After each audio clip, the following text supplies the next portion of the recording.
Selamat datang di Garis Balap.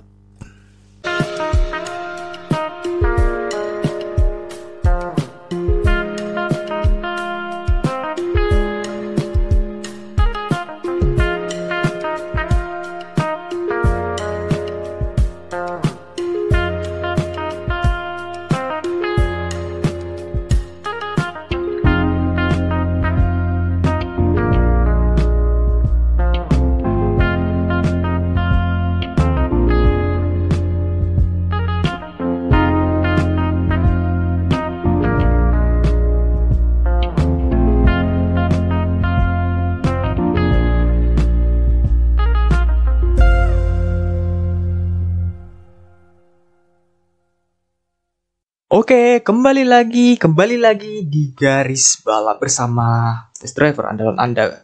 Gua Bagus.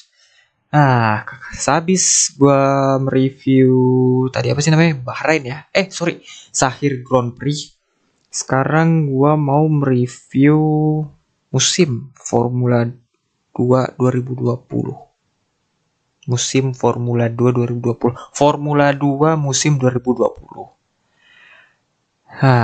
Ya kemungkinan untuk yang review Formula 2 2020 ini ya berbarengan lah dengan Sahir Grand Prix.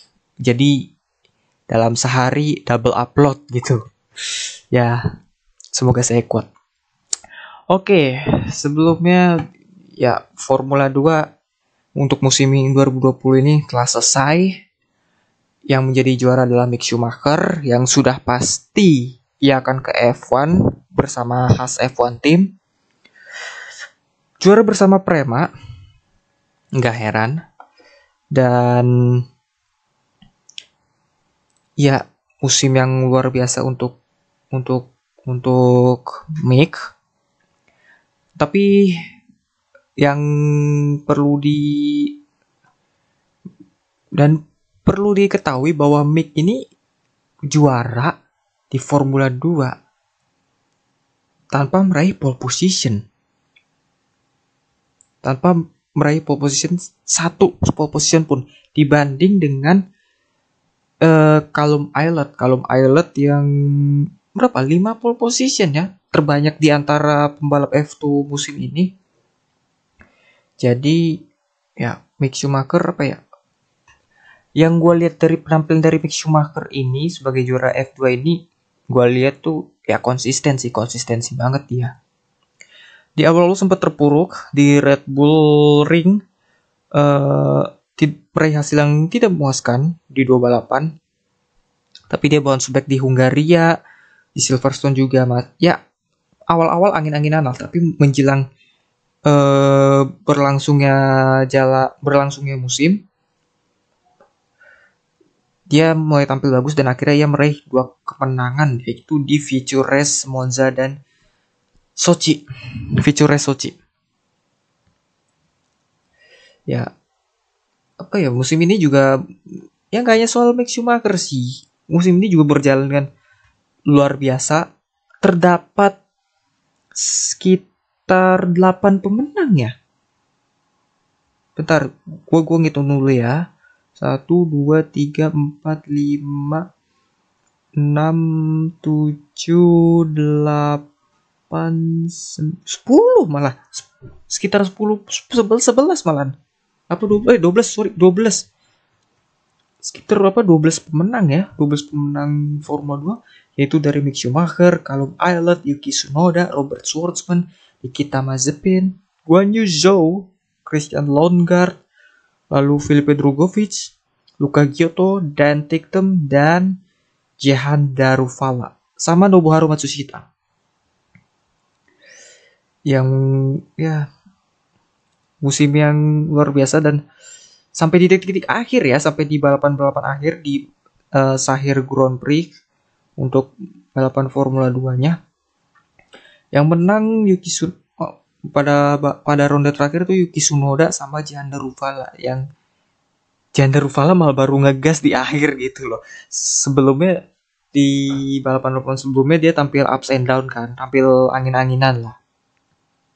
Tapi selain Mick Schumacher, penampilan yang patut dijadikan highlight adalah penampilan di Callum Islet, Yuki Tsunoda, Nikita Mazepin, dan banyak pembalap lainnya sih.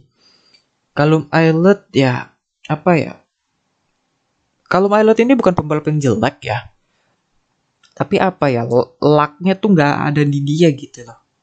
Jadi ya apes aja musim ini, dia meraih kemenangan terbanyak tapi ya nggak sekonsisten Mick selalu di podium gitu. Meskipun di kualifikasi dia, si Mick Schumacher ini tampil apa ya, di kualifikasi ini Mick Schumacher tampil ya nggak terlalu mentereng, tapi di balapan ya, di eksekusinya dia tampil luar biasa. Dan juga ya Yuki Tsunoda, jujur sih gue nggak expect Yuki Tsunoda bakal bisa di top 3 sih. Gak heran sih Helmut kepala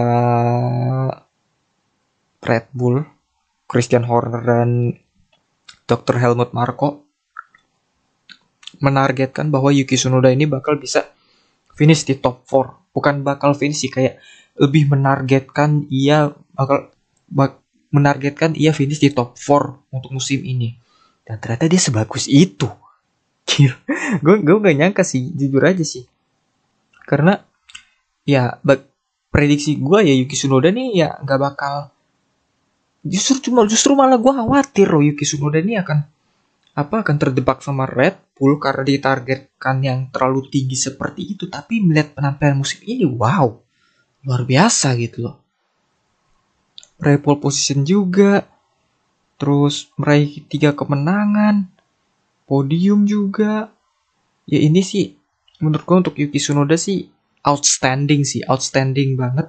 Apalagi sekarang rumornya dia makin kenceng untuk bisa membalap di Formula 1 bersama Alfa Tauri. Apalagi dia pembalap Red Bull Junior Team kan. Terus juga ada Robert Schwarzman yang di musim rookie-nya meraih 4 kemenangan, salah satu yang terbanyak, bahkan lebih baik dari Callum Islet, tapi ya gitulah, angin-anginan dan gak konsisten tentunya. Terus pembalap khas tahun depan, oh ya, by the way, Yuki Tsunoda untuk bisa masuk ke F1, dia butuh super license point kan. Dan menurut gue dengan dia finish di peringkat 3 sih udah tercukupi lah super license-nya dia sih. Harusnya dia dapat super license sih. Kembali ke Nikita Mazepin ini meraih 2 kemenangan ya, dan musim depan seperti yang kita tahu dia akan ke Haas. Ini sebenarnya agak jomplang sih skuadnya Haas sih. Jomplang dalam arti karakter pembalapnya. Mick Schumacher ini kalau yang gue lihat sih nggak agresif ya, dia lebih ke kalem sih kayak membalap ya, meskipun terkadang dia juga harus agresif, tapi agresifnya nggak ya apa ya, nggak agresif banget lah. Dia masih bisa dia tenang banget dalam driving style-nya, cukup tenang dan ya kalem seperti kepribadian dari Mick, nggak banyak ngomong segala macam. Tapi Nikita Mazepin ini kan apa ya? Nikita Mazepin ini kan juga kalau dilihat nih karakternya dia lebih ke pendingin, pendingin lagi freezer dong. Enggak, maksud gue lebih ke yang dingin tapi sadis gitu dinginnya. Kayak pembunuh berdarah dingin gitu. Nikita Mazepin yang gue lihat ya. Enggak, sekalinya dia Nikita Mazepin tuh orangnya dingin, tapi kalau sekali dicolek ya gue hajar gitu. Itu Nikita Mazepin. Dan dari gaya balapnya juga agresif, dan itu lebih terlihat di Sahir Grand Prix ketika ia mempertahankan posisinya dari Yuki Tsunoda dan di Felipe Drugovich ya. Dan Drugovich tuh bener-bener agresif banget sih, jujur sih itu agresif banget gaya bertahannya. Ya squad Haas ini akan menarik sih. Menurut gue Haas akan jadi tim kuda hitam dengan kedua pembalap ini, Mick dan Nikita Mazepin. Dan selengkapnya untuk pembahasan Mick Schumacher dan Nikita Mazepin soal Haas ada di episode 10. Hehe. Itu jadi itu aja. Ya, Nikita Mazepin kita akan lihat seperti apa musim depan bersama F1 bersama Haas. Guan Yu Zhou, sayang sekali ya Guan Yu Zhou musim ini tidak sesuai ekspektasi kita ya, kita semua. Bahkan Guan Yu Zhou sebelum musim ini bahkan dia difavoritkan untuk menjadi title contender, dan ternyata penampilannya nggak bagus itu, nggak apa ya, sedikit di atas musim lalu, nggak banyak perubahan. Dia hanya meraih 1 kemenangan aja, itu pun sprint race. Terus juga Christian Lundgaard yang ya pembalap Renault Driver Academy, sama kayak Guan Yu Zhou ya, yang menurut gue lebih pantas mereka berada di F1 daripada Alonso sejujurnya.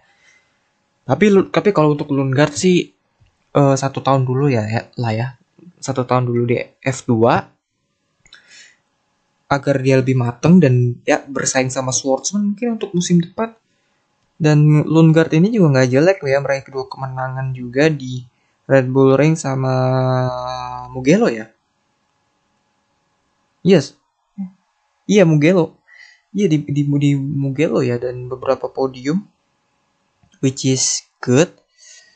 Louis Delatraz, pembalap yang menurutku pembalap papan tengah sejati di F2 di tim Charus, dan meraih beberapa podium. Sayangnya dia tidak meraih kemenangan dan dia menjadi korban dari tidak terpilihnya jadi pembalap Haas ya. Dia soalnya jadi pembalap test drivernya Haas gitu loh. Tapi sayangnya penampilannya dia ya konsisten, cuma nggak not enough menurut gue. Terus Filipe Drugovich, gue cukup terkesan sih dengan penampilan Drugovich ya. Gue nggak nyangka Drugovich bakal bisa meraih 3 kemenangan dan beberapa podium gitu.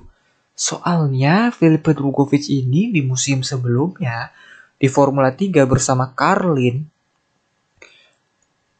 poin aja susah pak, ngeraih poin aja susah dia. Serius susah banget dia ngeraih poin di Carlin. Boleh silakan cek deh di track recordnya musim 2019 F3. Itu dia poin aja susah, boro-boro podium, ngeraih poin aja susah gitu. Benar-benar terseok-seok. Dan waktu dia diumumkan sebagai pembalap F2 bersama MP Motorsport, wah nih pembalap kayaknya nggak bakal terseok-seok gitu loh. Tapi ternyata bisa meraih 3 kemenangan, itu luar biasa. Ini membuktikan bahwa ya balapan tuh bukan hal yang pasti gitu. Balapan tuh bukan matematika. Misalnya Filipe Drugovich musim lalu terseok-seok di F3.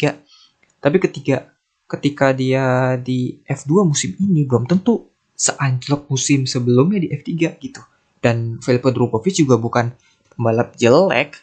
Sebenarnya dia juara Euro Formula Open. Terus juga di F4 juga not bad lah penampilan dia. Terus pembalap yang sangat gue terheran-heran kenapa dia balik, yaitu Luca Giotto. Ya, sebenarnya ini mungkin lebih ke Luca Giotto ini membalap kembali di F2 sebenarnya kalau yang gue lihat ini sebagai ajang sampingan aja sih. Sebenarnya kan dia berada di sebenarnya dia kan kontesnya di GT World Challenge kan, GT World Challenge Europe kan, bersama Aston Martin. Tapi sayangnya timnya mundur karena COVID dan juga kompetisi yang dirubah kalender segala macam, akhirnya ya memprioritaskan F2 jadinya. Dan 1 kemenangan saja menurut gue ya untuk level Luca Giotto. Ya gimana ya, sebenarnya Luca Giotto ini bukan pembalap jelek, tapi ya kelihatan sih Luca Giotto nih kembali ke F2 juga kan. Luca Giotto ini bersama tim High Tech. High-Tech ini tim yang tergolong baru lah di F2. Nah, jadi High-Tech memakai jasanya Luka Giotto ya cuma ya udah meminta pengalamannya aja gitu, pengalamannya di F2 untuk apa? Pengalamannya dalam hal mengendarai mobil F2 dan pengalaman komponen ban segala macem, sisi teknis dan luar teknisnya. Nah, itu yang High-Tech minta dari Luka Giotto menurut gua ya. Makanya nggak heran juga sih dia performanya nggak sebagus musim 2019. Lalu ada Dan Tiktum. Ini pembalap bengal sih. Nggak kalah bengal dari Nikita Mazepin. Pembalap yang berani apa ya, nyablak lah. Nyablak dan uh, agresif. Bisa bilang agresif. Kalau Dan Tiktum sama Nikita Mazepin dalam satu tim yang sama, wow. Dan Tiktum dan Nikita Mazepin itu bakal luar biasa. Perang dunia dah. Lalu Jayanda Ruvala musim lalu 2019 di F3 tahun ya musim lalu di F3 peringkat 3, musim ini peringkat 12. Menang 1 kali dan itu balapan kemarin di Sahir. Ya, ini jadi bekal yang bagus untuk Jayanda Ruvala untuk melanjutkan musim sebelumnya. Lalu ada Marcus Armstrong. Aduh, Marcus Armstrong kenapa ini? Di F2 di F3 kau bagus, tapi kenapa di F2 jadi begini gitu. Padahal timnya juga tim ERT juga bukan tim jelek gitu loh. Gue bener-bener berekspektasi tinggi terhadap Marcus Armstrong sebenarnya ya. Tapi ya performa musim ini hancurnya. Asli hancur bener. Gak kok, aduh, gua nggak ngerti dah. Mungkin karena dia sudah terbiasa di tim Prema sejak zaman dia di F4 hingga akhirnya pada saat dia pindah ke ERT ya salam, jadi kayak nggak terbiasa dengan lingkungan timnya, mungkin udah gitu dia yang nggak terbiasa dengan mobilnya, harus kayak merestart semuanya dari nol gitu. Soalnya dia udah terbiasa sejak karir juniornya tuh di Prema, dan giliran pindah ke ERT ya salah mungkin ya. Kalau itu menurut gue sih faktor adaptasi dan faktor lingkungan tim mempengaruhi juga sih kayaknya ya. Lalu ada Jack Aitken yang balapan kemarin di Sahir Grand Prix memulai debutnya di Formula 1. Musim ini juga nggak berjalan baik menurut gua ya, nggak bagus, nggak bukan levelnya Aitken sih menurut gua. Peringkat 14 menurut gua nggak sih. Dengan rentetan 2 podium dan dua-duanya di balapan Silverstone yang kedua ya, balapan di GP Inggris yang kedua dengan 2 podium. Lalu Nobu Matsushita kenapa dia balik lagi sih, gue heran deh. Dan pada akhirnya dia ya hengkang dari F2 balapan terakhirnya jadi di Mugello gitu loh.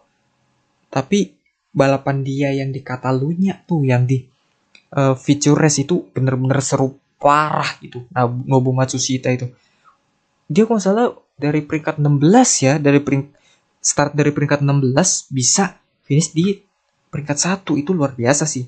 Dan finish 1-2-nya ini ya MP Motorsport bukan sih?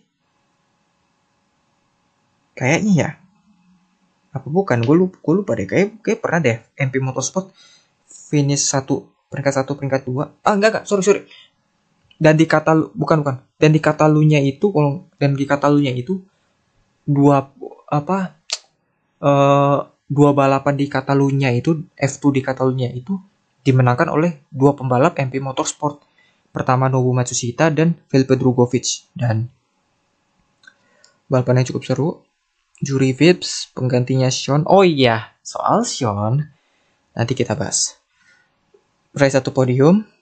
Lalu ada Giuliano Alesi, si pembalap mediocre. Menurut gua musim depan ya selesai lah dia di F2 menurut gua. Terus juga pembalap yang harusnya keluar tapi nggak keluar, Artem Markelov. Ya menurut gua Markelov udah harusnya out sih dari F2. Roy Nissany ya gitulah. Pedro Piquet sayang sekali ya kita baru-baru ini gue dapat kabar bahwa Pedro Piquet tidak akan melanjutkan karirnya di F2 karena membekaknya biaya ya. Dia benar-benar nggak ada duit lagi untuk bisa membalap di F2. Ya sangat disayangkan ya. Ya apa ya? Kalau misalnya setelah F2 dia bisa berkarir di World Endurance atau DTM, DTM atau ajang GT atau balapan internasional lainnya sih gak masalah ya. Tapi kalau pada akhirnya dia di Touring Car Brazil, GT Brazil sama Porsche Carrera Cup Brazil ya sia-sia juga sih. Ya gue nggak begitu impress sama Pedro Piquet sih, tapi ya sayang aja gitu menurut gue World Endurance eh, tempat destinasi selanjutnya untuk dia sih, dia harus paling nggak ke WSC sih, WSC. Sean Gelael. Nah, kita ngebahas soal pembalap kebanggaan kita semua, Sean Gelael untuk musim ini. Dia di musim ini bersama tim Dams, tim yang tahun 2019 menjuarai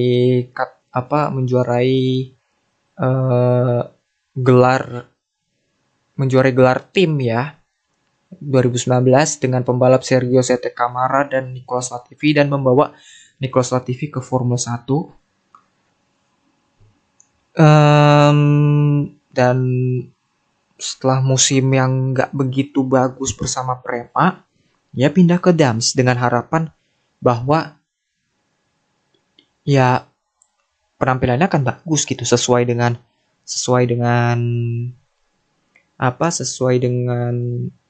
kodrat tim ini gitu. Tapi di luar sebenarnya apa ya? Pasti sebagian dari kalian bakal mengira ya ini udah biasa lah Sean Gelael di peringkat sini. Tapi menurut kalau gue ya, gue mengekspektasikan sebelum musim ini berjalan ya, gue mengekspektasikan Sean Gelael ini at least top 10, at least top 10. Soalnya dia apa?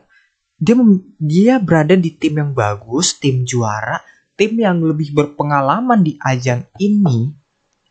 Bahkan menurut gue lebih berpengalaman daripada tim Prema. Meskipun tim Prema rajanya kategori junior, tapi tim Dams ini udah sangat lama di F2. Di kategori F2, bahkan sebelum nama F2 GP2 aja dia udah di sini.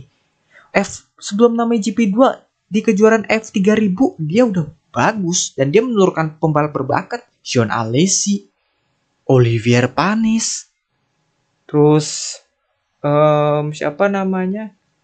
Ya Nicolas Latifi baru-baru ini, Alexander Albon. Jadi ini tim bukan tim kaleng-kaleng sebenarnya Dams. Tapi Sean Gelael ya apa ya? Nggak apa ya, penampilannya nggak sesuai yang seharusnya gitu. Seharusnya dia paling nggak top 10 sih. Tapi ya lagi-lagi sih dia sudah berusaha. Kita harus apresiasi juga, I know dia sudah berusaha. Apalagi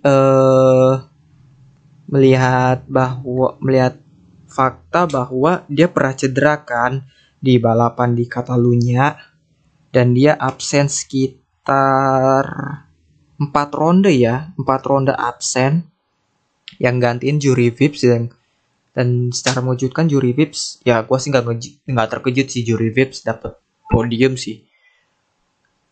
podium di Mugello.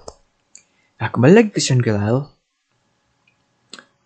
Menurut gue apa ya, kita juga baru dapat kabar juga kan bahwa Sean Gelael tidak akan melanjutkan karirnya di F2.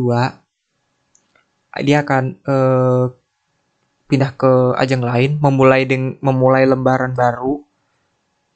Ya kalau menurut gue ya destinasi yang paling tepat untuk dia jangan Formula 1. Ya Formula 1 kayak sih mustahil ya. Sorry to say. Gue ngomong gini bukan asal kayak nyinyir apaan, tapi gue melihat data, fakta dan segala macam. Bukan berarti gue nyinyir ya, sorry to say. Kalau lu anggap gue nyinyir ya lu ya gak bisa nerima pendapat gue begitu. Kembali lagi Sean Gelael menurut gue destinasi yang paling tepat untuk selanjutnya adalah ya kita semua pasti akan sepakat lah World Endurance Championship. Menurut gue itu ajang yang pas untuk dia di kelas LMP2. Dan dia kan pembalap berkategori silver ya, kalau nggak salah. Jadi ya pas aja gitu kalau emang dia masih mau membalap. Ya bayar apa mau membalap ya beraliansi aja nih jagonya ayam dengan salah satu timnya WEC WEC. Baru dah kasih seat tuh ke Sean Gelael. Bisa kok. Cuma lagi-lagi nggak akan mudah sih. Dan apa ya? Ini bukan akhir karir Sean kok. Gue sangat menjamin Sean Gelael akan tetap membalap, tapi nggak ke F1 atau F2. Menurut gue ya sudah selesai aja sih Sean Gelael sih. Menurut gue ya. Bukan berarti gue nggak mendukung dia, gue mendukung. Mau dia di World Endurance Championship, Rally, terus apalagi, Touring Car misalnya, DTM misalnya, bebas, gue dukung. Tapi ketika F2 ini yang apa musim sebelumnya bersama Prema, musim sebelumnya bersama Dams dan penampilan dia, ya gitu-gitu aja. Ya ini sih bukan murni karena timnya ya. Ya jawab sendiri deh. Gue nggak mau menyimpulkan nanti gue takut ya orang-orang yang fanboynya pada ini nggak nerima. Oh lu gini banget gak objektif segala macem. Itu padahal gue objektif. Tahu deh mereka nggak bisa melihat faktanya. Ya jadi mungkin ya Sean Gelael gue akan dukung kalau misalnya dia di World Endurance Championship di ajang dunia pula itu kan. Dia akan bagus di situ. Ya mungkin ya itu aja mungkin kali ya dari gue ya mulai F2. Musim yang luar biasa, Mick Schumacher juara, Yuki Tsunoda cemerlang sekali. Dan ya sekali lagi terima kasih pada kalian yang masih mendengarkan Garis Balap. Ya aduh gue nggak tahu dah kalau misalnya masih kalau misalnya ada orang yang mendengarkan sampai akhir sampai bagian ini, wah kalian luar biasa sih. Sumpah kalian luar biasa. Ya mungkin itu aja kali ya dari gue ya. Pembalap lainnya ya Marino Sato gitu-gitu aja. Guilherme Samaya nggak pantas di F2 sama sekali. Terus ya paling itu aja. Kita lihat pertarungan F2 musim selanjutnya seperti apa. Dan insya Allah ini akan gue record setelah gue mengupload episode 11 ya yang kata gue nge-review balapan Sahir kemarin. Ya semoga aja bisa saya double upload ya. Ini mungkin jadi double upload pertama di Garis Balap. Ya, we will see. Oke, mungkin itu aja dari gua Bagus dan sampai jumpa di episode Garis Balap berikutnya. Salam Motorsport Indonesia.